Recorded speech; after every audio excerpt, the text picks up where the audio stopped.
There's one thing I actually want to read to you out of the book. Um, then he got to this point on page 68 of the book, at least in the whichever version of it that I have here, this version. Um, page 68, he says, where should I start here? Am I, for instance, just sliding back to God because I know that if there's any road to H, his wife, it runs through him? But then, of course, I know perfectly well that he can't be used as a road. If you're approaching him not as the goal, but as a road, not as the end, but as a means, you're not really approaching him at all. That's what was really wrong with all those pictures of happy reunions on the further shore.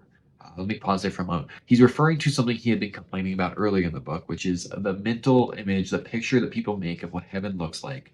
Where early in the book he was discussing how wrong it is because of how human it is, how temporal it is, how that can't be the right picture.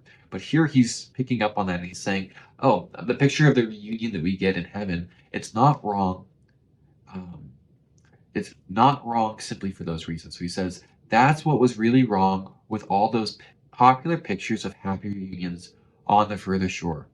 Not the simple minded and very earthly images, but the fact that they make an end of what we can get only by product of the true end.